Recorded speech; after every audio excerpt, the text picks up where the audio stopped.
To everybody out there. What great support, and we feel and appreciate everybody that's coming out and supporting us, and especially this time of year when students are off campus and all that kind of stuff. So appreciate that. I really was impressed with David DeJulius tonight. Guys, Antoine Davis is a really good player. I mean, a really good player. He's seen about everything you can throw at him. And I thought David did as good of a job as you can do on him in the possessions that he guarded, which was the majority of the game. I can't imagine a lot of people hold him under 17. And a lot of that 17 wasn't with Dave guarding him, too. And so, tip my cap to David. That was really fun to watch. And that's the kind of competitive spirit that if he can continue to have on both ends, that it's going to really impact our team. But he was tremendous tonight. Victor, 18 and 15. Now, like, I'm sitting there and I'm coaching every detail of what he's not doing, and then you look down, he's got 18 and 15. And I say that because I think he's still just scratching the surface of how good he can be. But he was really effective tonight. And that said, the zone stagnated us. Give Mike credit. He didn't practice a whole lot against zone. We need to get back in the gym and work a little bit, which we will. But there were stagnant times. I do think we missed some shots early. Like, Dave missed some good ones. Jeremiah's not going to go 2 for 12 too often, and I thought he had really quality looks. I thought Shuey missed one in the corner open. Dan missed one in the corner. I mean, we missed some shots early, and there was times that I didn't like our possessions in the half court, especially in the last 10 minutes of the game. But all that said, you defend like that as a team, you're going to feel pretty good about it from my perspective. 43-40 on the board. And finally, we win the board, but I will tell you, I'm not happy about it. We got a lot of work to do on the backboards. This should be a great rebounding team, and we have not been what we need to be here the last couple weeks. So, but it's good to finally at least win the board after the last couple games. Anyway, all right, hope that covered enough, but what do you guys got? Can you tell us about this feud with Victor Locken and Jalen Stowe? Because Vic told us he sent a message today and said, "I hate you, Stowe." I hate you, Stowe. He yells at me, I can't yell back. Jalen Stowe is going to be a great young coach, and he's done a terrific job as a graduate assistant. I have no idea what they're talking about. But I think the world of Jalen Stowe. I coached against Jalen Stowe for 4 years during his time at Mercer, and thought enough of him to hire him, not because of how great a player he was, even though he'd tell you he was a great player, because of the kind of player he was. He was a winner and a team-first guy. And those are the kind of people that maybe don't get recognized quite a bit. But there's so many people behind the scenes that do so much for our program and our graduate assistants. And 2 of the 3 of them played for me, and Abdul Adu and Malik Massey. But Jalen's now kind of feels like one of my former players. He's going to be a terrific young coach. But I have no idea what Vic is talking about other than Jalen's doing a great job for us. I think it was that Jalen put some work on him in practice yesterday, and Vic wasn't happy about it.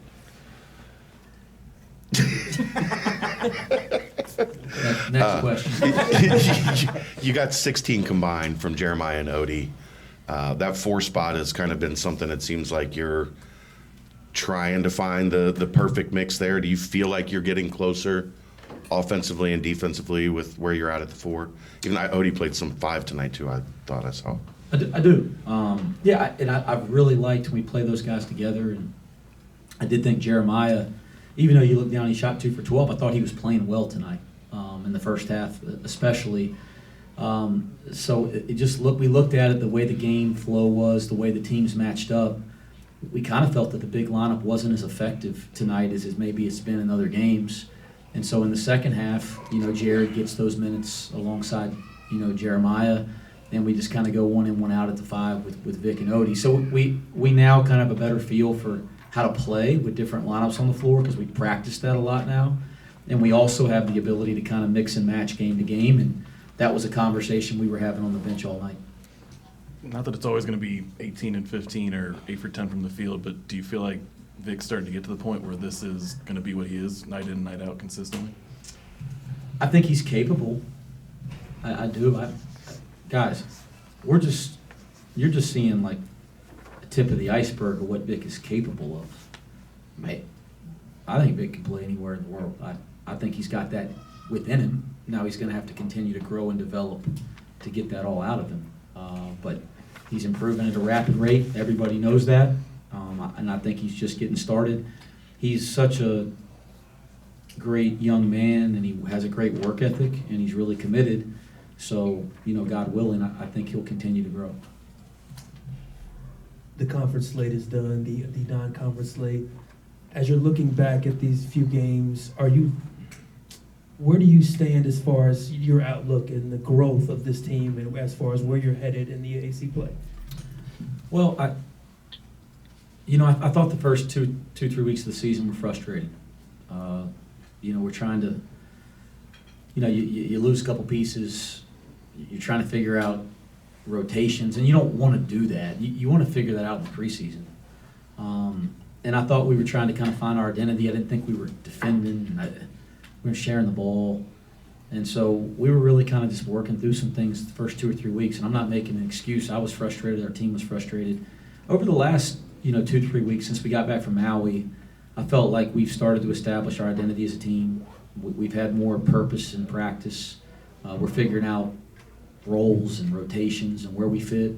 And I do think we've grown a lot in the last 3 weeks. But as you mentioned, Keith, non-conference is over and it gets real when league play starts. So I do like our improvement here the last 3 weeks. But that doesn't guarantee anything. We get back, we have to keep growing, and we're going to have to take this up another level to compete the way that we want in the American. Wes, took 35 minutes to get to the free throw line for you guys tonight. Is that more just lack of aggression, or is it something where like the refs were just kind of being a little more lenient with play, or?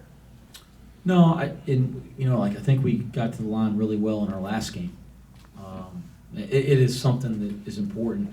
We got to attack the rim more. Tonight against the zone, we did not get the ball inside well. It's something we were talking about in huddles and timeouts. And I think it's two things. It's one, we got to get our guys to look inside and be in position better and kind of our flow against the zone. And then the design of our action against zone has to be better from our standpoint as coaches. We got to get the ball inside more. Offensively, against man, against zone, we have to do it, and we got to put more pressure on the rim so that we can put fouls on them. And then, just real quick, so Landers tonight, I know didn't have the night of shooting you guys expect from him, but 9 rebounds, 4 assists, 2 steals, obviously kind of picked up everything we left off. How big was he for you guys tonight down the stretch? 9 rebounds, I love it. He's another guy. His ability as a player is so much greater than shooting the ball. He's 6'8". He's a big boy, long, strong, powerful, athletic, great instincts, and he's just starting to kind of figure out how to impact the game in other ways other than shooting. He sees the floor extremely well. He's a better passer. He's becoming a better defender. And one of the areas I've been really challenging him on is to be more impactful on the board, especially the offensive board. I think he's like Vic. I think his ceiling's really high, and he's been working his tail off and been really coachable. I think if that continues, he's going to be able to impact the game in other ways other than shooting, and we do know how well he shoots it. Only 4 turnovers tonight for you. I know you look at 11 or 12 and think that's too high. 4, where you want them to be? Yeah, I like 4 turns, 16 to 4. I like that, no doubt. Now let's put it in perspective. They're playing zone the whole game. There's not a lot of pressure, but 4 turnovers is 4 turnovers over 40 minutes, and that part you do like. David on Davis, did he want that assignment? Did you guys feel like that would be best from a team perspective? How did that come together? Yeah, I think both. I think we felt like he's the best guy to defeat screens on the ball, defeat screens off the ball, to get underneath him a little bit.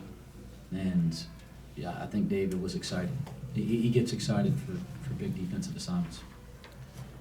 You have the luxury of having your 4th guard, I guess 3rd now that Rob's out, being a dynamic player in CJ. How beneficial was that this week as you're preparing for a guy like Antoine? Yeah, that's a great question.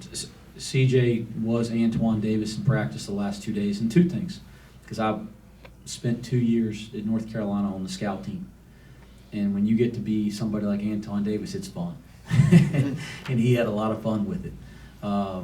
So that was fun to see him enjoy it. but he did a terrific job. And he is dynamic and, as we talked about, good enough to get into these games. And he helped, and not just him, but the scout team. They did a really nice job of helping us prepare for this game. Did JD ask if you could be Antoine Davis for a little bit in practice? Now, JD wanted to be on the main team, trust me.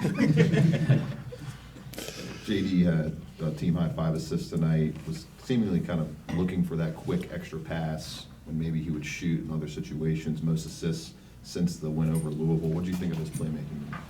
I think that I've been really pleased with how he's trying to play the right way here over the last week or so. Like, there's a concerted effort to try to play the right way.